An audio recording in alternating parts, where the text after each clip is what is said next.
아멘. 이 시간 말씀을 받겠습니다.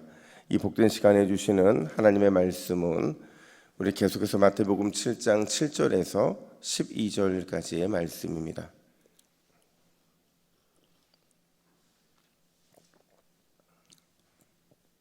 마태복음 7장 7절에서 12절까지의 말씀, 좋은 곳으로 주시지 않겠느냐라는 제목으로 오늘 말씀을 받습니다.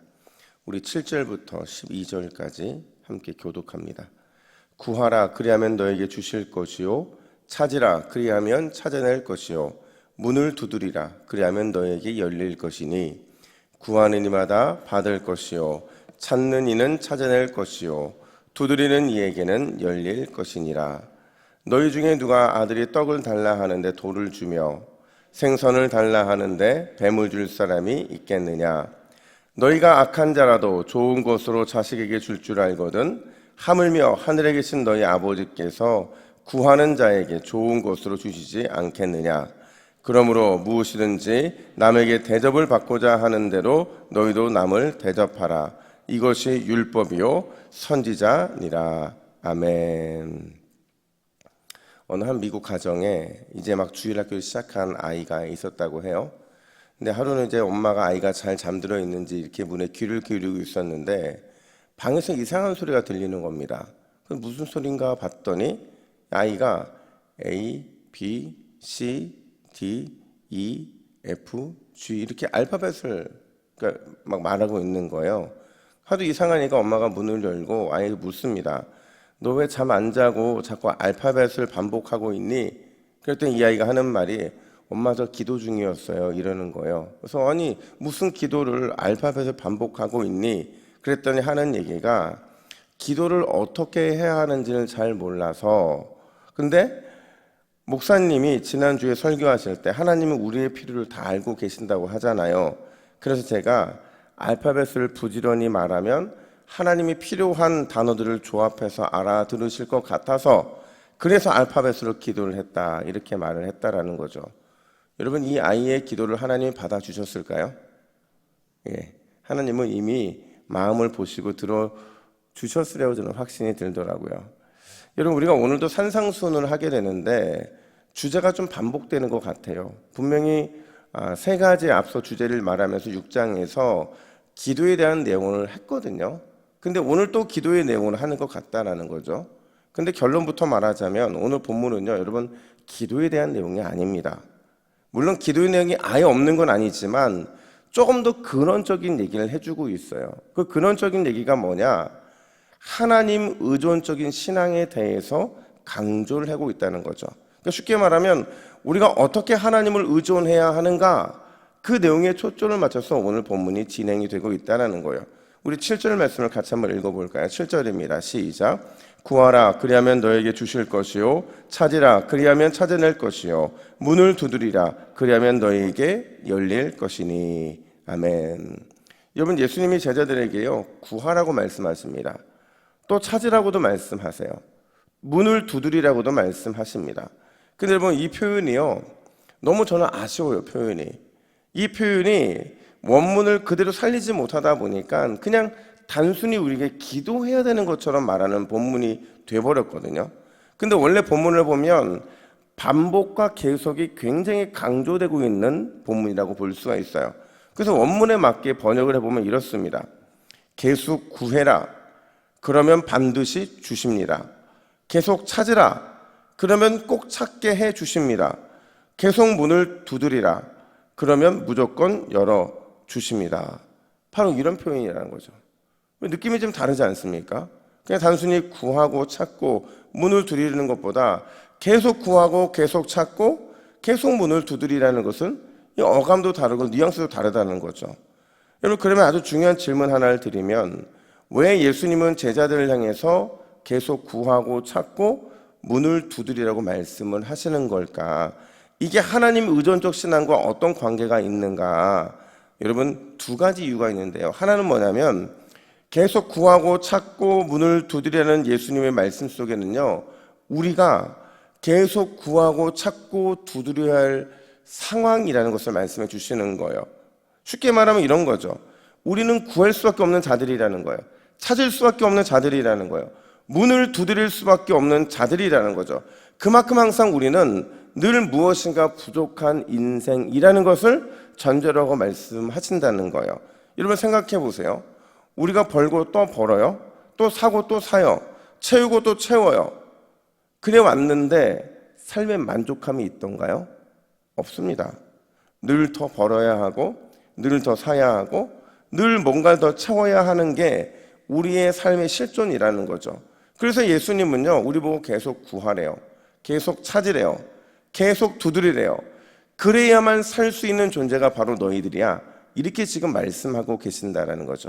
이게 첫 번째 예수님께서 구하고 찾고 두드리는 이유이고요. 두 번째는 뭐냐? 그 이유는요, 하나님이 우리를 아들로 여기시기 때문이라는 거예요. 우리가 찾고 구하고 두드릴 수 있는 것은 하나님이 우리를 아들로 여겨주시기 때문에 가능한 일이라는 거죠. 여러분, 하나님은 절대로 떡덩이처럼 생긴 돌이나 생선처럼 생긴 뱀, 이걸 우리에게 주시지 않는 줄로 믿습니다. 가끔 그런 분들 계시더라고요. 하나님은 내가 기도하기 무섭게 다르게 응답하시는 분이라고. 근데 여러분, 우리 하나님은 절대로요, 유사 진짜를 주시지 않는 분이라는 거예요.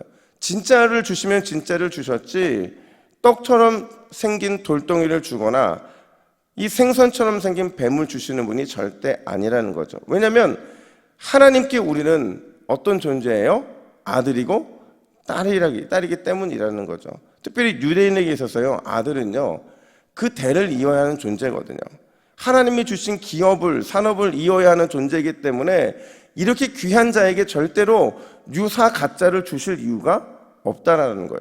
심지어 이렇게까지 말씀하십니다. 11절 말씀도 한번 읽어볼까요? 11절입니다. 시작. 너희가 악한 자라도 좋은 것으로 자식에게 줄 줄 알거든 하물며 하늘에 계신 너희 아버지께서 구하는 자에게 좋은 것으로 주시지 않겠느냐. 아멘.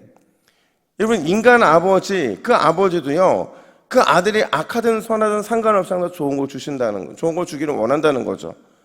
어느 정도까지 좋은 것이냐? 가장 좋은 거 줄 줄을 안다는 거예요. 그게 아들을 대하는 인간 아버지의 마음이라고 한다면 우리 하나님의 마음은 얼마나 더 좋은 거 주기를 원하시냐는 거죠. 이 가장 좋은 것에 대해서요, 누가복음 11장 13절은 이렇게 말합니다. 너희가 악한 자라도 좋은 것을 자식에게 줄 줄 알거든 하물며 너희 하늘 아버지께서 구하는 자에게 뭘 주시지 않겠네요? 성령을 주시지 않겠느냐?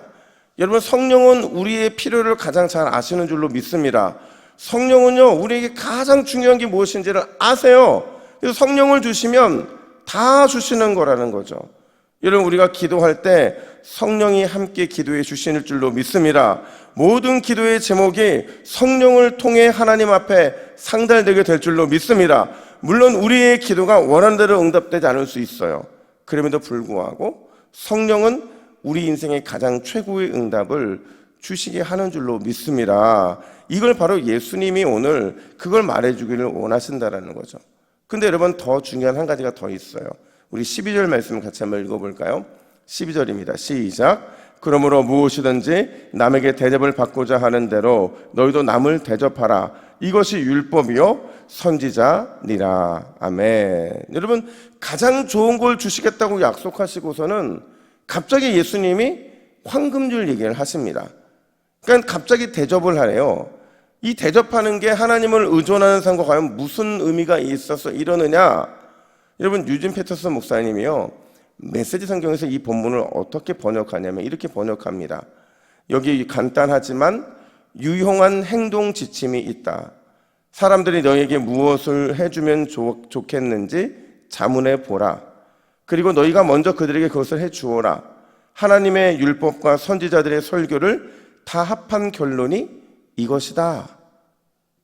굉장히 의미심장하게 말하거든요. 무슨 말이냐면 계속 구하고 찾고 계속 문을 두드리는 사람은 반드시 하나님이 주시는 가장 좋은 것을 받게 될 것이다.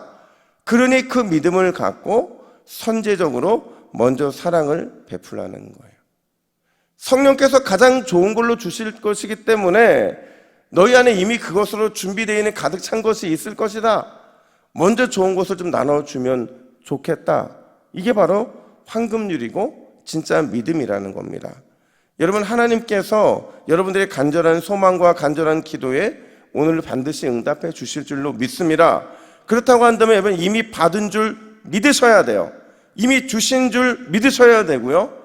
따라서 먼저 다른 사람의 필요를 채워줄 수 있는 넉넉한 신앙인이 돼야 된다라는 겁니다. 배고픈 자에게 먹을 것을 주시고, 목마른 자에게 마시게 해주시고, 추운 사람에게 따뜻하게 해주라는 거예요.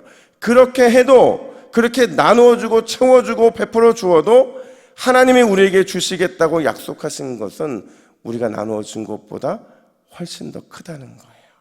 여러분, 하나님의 사랑은 나눠줘도 남는 줄로 믿습니다. 채워줘도 넘치게 될 줄로 믿습니다. 하나님의 능력은 베풀어줘도 늘 풍성할 수밖에 없어요. 그래서 오늘 주실 것을 미리 선제적으로 감사하고 조금 나눠준다고 해서 우리가 하나님께 받아야 될 그 사랑과 은혜와 축복은 한이 없다는 사실을 우리는 기억을 해야 돼요. 그래서 오늘 이런 기도 제목을 함께 기도했으면 좋겠습니다. 우리 화면 보시고 같이 읽습니다. 시작. 주여, 이 새벽 우리의 아버지 하나님을 계속 구하고 계속 찾고 계속 두드리게 하옵소서. 성령께서 이미 주실 것을 믿고 선제적으로 베푸는 삶을 살게 하옵소서. 아멘. 함께 기도하겠습니다. 하나님 아버지, 오늘 주 앞에 기도함으로 나아갈 때에 우리가 하나님 앞에서 하나님이 주시는 귀한 은혜를 먼저 구하기를 원합니다. 하나님을 의존하는 삶, 우리에게 반드시 필요할진데 채워주실 분이 하나님이시기에 우리가 먼저 채움을 받고 먼저 나누는 것이 아니라 하나님 채움 받을 것을 기억하고 선제적으로 주님 앞에 나눌 줄 아는 믿음의 풍성한 사람이 될 수 있도록 우리를 붙잡아 주시옵소서. 배고픈 자 먹일 수 있도록 도와주시고, 목마른 자 마시게 하게 하여 주시고, 추운 사람 따뜻하게 해줄 수 있는 그런 믿음의 우리 모든 심령들이 될 수 있도록 은혜로 붙들어 주시옵소서. 감사드리며 예수님의 이름으로 기도하옵나이다. 아멘.